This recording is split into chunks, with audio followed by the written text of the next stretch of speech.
Welcome to Community Report. I'm Vicki Pritchard. It's time for Milford's Amazing Race, and Doug Portman is here with us today to tell us all of the exciting details. Doug, welcome. Thank you. Glad you could be here. This is the 8th Amazing Race, This is our 8th year. This is our first year in Milford, Miami Township, but this is our 8th year for the race. Okay, and you're the mastermind behind it, right? I came up with it 8 years ago when I was watching the TV show, and I was thinking about how I could take this TV show and make it to a local level, and I got with some people I knew that would be interested in help form this little group, and we started from there. And what made you think that it would be doable to replicate here, right in your own backyard?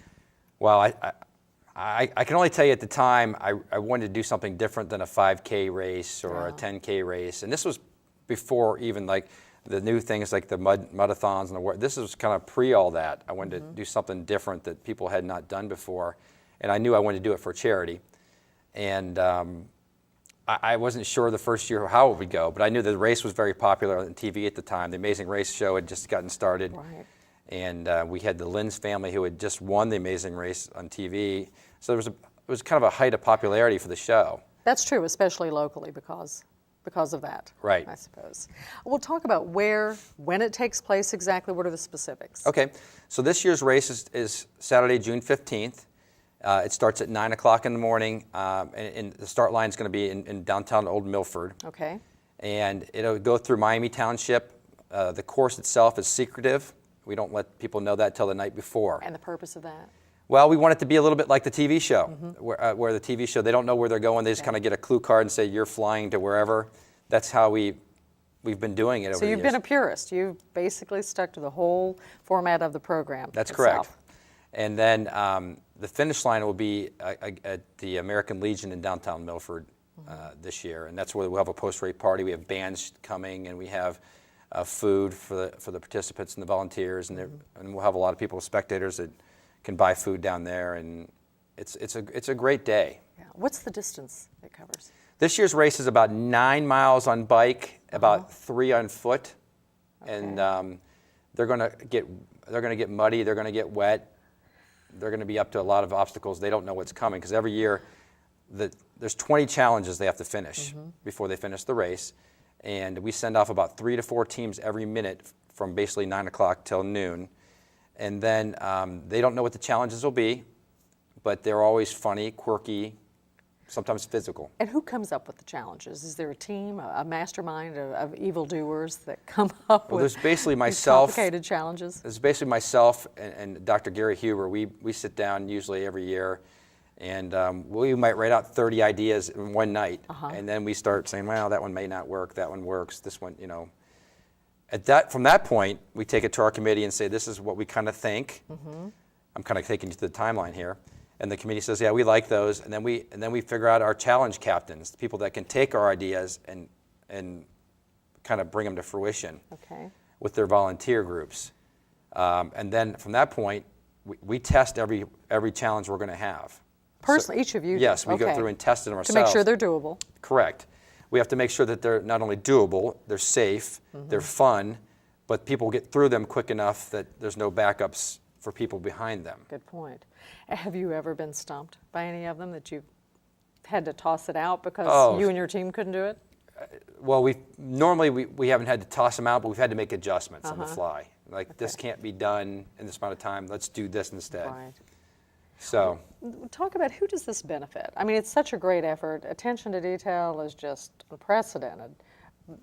At the end of the day, who's benefiting from this, other than the great time everyone's having? This year's race, first of all the 501(c) groups that come in and help us put on challenges, we give them a donation to their group for helping us put on the race. Okay. And there's usually at least 25 of those groups. Wow. And they're a vast majority of different groups.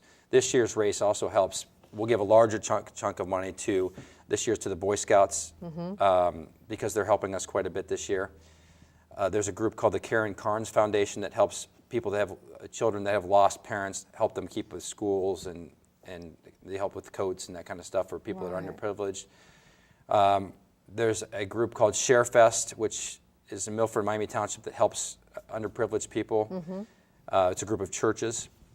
And I'm trying to think off the top of my head. I think that's the major groupings this year, and of course all our people that we help along the way. Right. And you say this year because you change it up each year as to who the top recipients are. That's correct.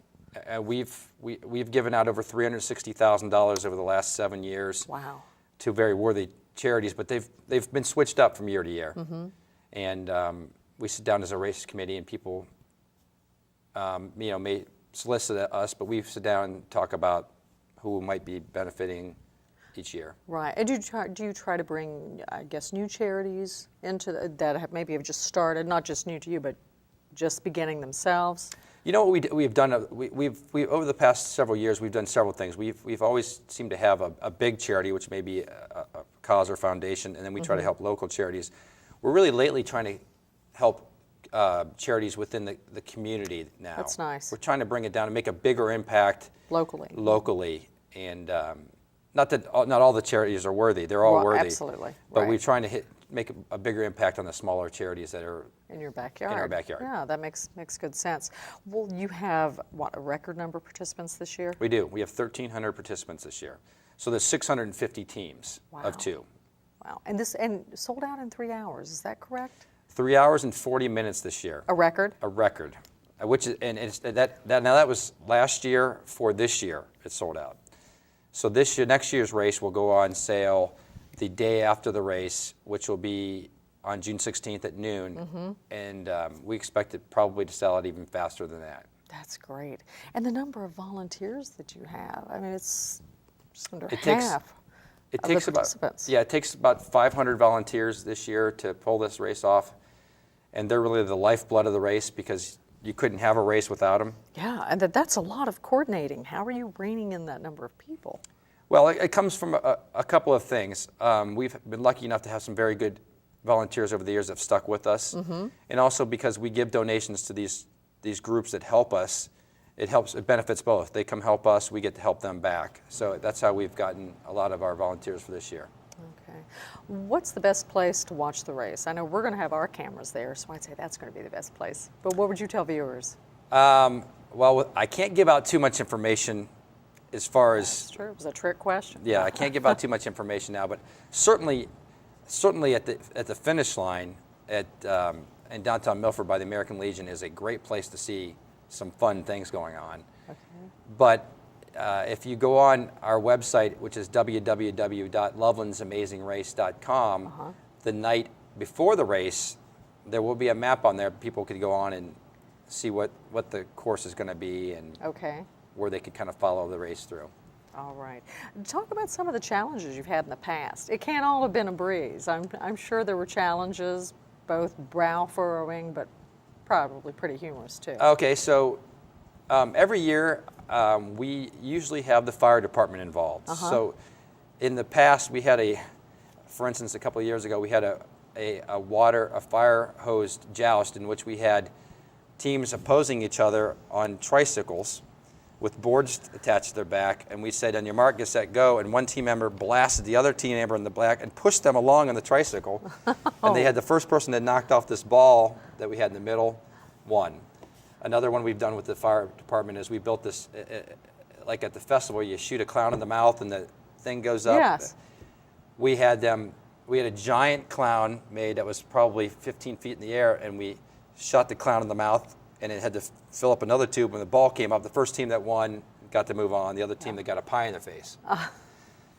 We've had challenges, mental challenges also, where they've had to solve, brain teasers. They've had to do kind of where one person had to hold a football and their partner had to kick their football over a field goal post. So we have physical challenges too.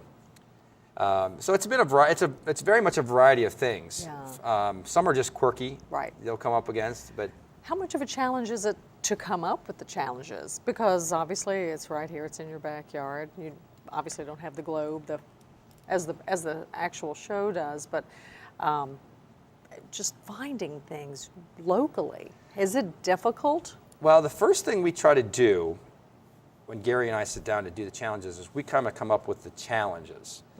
And then first thing, we may figure out a course. And then we start plugging in the challenges where they think they may work on the course. Sometimes it's the course that gives us the challenges. So if we know there's a certain business involved that we thought, oh, there's something neat that they do, we'll make a challenge for that business. Oh, nice. So it works kind of both ways. Either we'll build the challenge before the course, or the course can give us the challenges. And this year, that's the case too. We've actually got some challenges on the course that we said, oh, there's such and such. Let's build a challenge inside that business. So no hints this year as to what might be some of the more interesting, exciting challenges? I will say that the fire department will be back again with their hoses. And people, again, will be getting in the river. And they will be getting muddy and wet. Okay. And the community has responded great to this. Not just the participants, but the people that come out to watch this. Oh, we've had fantastic support from the community. And this year is the first year in Milford, Miami Township. And they've been, both their administration, their police, their fire, have been so gracious. We've met several times with them, and they want to make sure everything is going to be safe and fun. And they're very interested in making the event a very successful event in their communities. And they play a big role in it. Huge that day. role. You couldn't do it without them. Could not. They are going to be out there patrolling, making sure their safety issues are covered. They're going to have a command post, a joint command post with joint police and fire between the two communities out of one location that they're going to be able to get to any problems or concerns that may come up on the course. They're going to be able to handle it from that command post, which is great. They're working together. This has been such a success that you've created that you've caught the eye of other cities, and you've been asked to help them replicate this, haven't you? We've been contacted over the last 7 years by over 45 cities to try to replicate this in some manner or another. And what we found is the first thing you got to tell them is you got to get the permission of the city. Then you got to work on getting the volunteer first. If you don't have those two issues, the rest of the race can't be pulled off. Right. So some cities have been able to get it going, and a lot of them, sustainability has been tough because there's a lot of creativity, and we're to the point now is, even though we've moved locations, it's kind of a cookie cutter in the fact that we know what we have to do to make it a success. Yeah. So when you first approached the city about this 8 years ago, did they look at you like you had three heads, or did they say, sure, let's do it? I think it was a little bit of both. I think it was a little bit of both. Yeah. So I mean, certainly they didn't know what they were getting to, and quite frankly, at the time, we really didn't know what we were getting into. The first couple of years, we were, putting out flyers, come do our race, that kind of stuff. Well, now it's to the point where we don't have to do any advertising. Oh, that's terrific. The race, kind of sells itself. Yeah. So now it's just more of making sure that there's other issues are covered, the safety and the fun factor. Right. Are you closing off streets for the event? We are not going to close off. We are going to close off a street in one direction, but it will not be completely closed off the course itself. Okay. So really minimal. Do you have any kind of difficulty or inconvenience? We try to minimize as much as we can. Now, that being said, we have to make it safe. Sure. So we try to build the safety factor in with minimal impact on traffic. Right. Well, it's certainly going to be maximum fun, that's for sure. It will. Well, thanks so much for joining us. Tell us one more time for our viewers who want to find out how they can get involved, how they can sign up for next year. Where do they go? Website? If they go to www.lovelandsamazing.com, all one word, we still need volunteers, so there's a little volunteer tab on there. And again, next year's race sign-up will be the day after the race. It'll be June 16th. It'll go on sale at noon. Same website they can go on, and they can sign up, and they better do it quick, though, because I don't think it'll last. It doesn't sound like it. And we encourage everybody to come down to the post-race and just to see it. Just for entertainment. Entertainment-wise. Because it is certainly that in a large way, isn't it? Correct. All right. Doug, thanks so much. You're Great welcome. to have you here.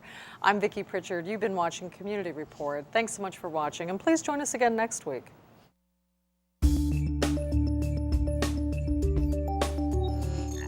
If you're a community leader and interested in being on Community Report, give us a call here at the ICRC 772-4272.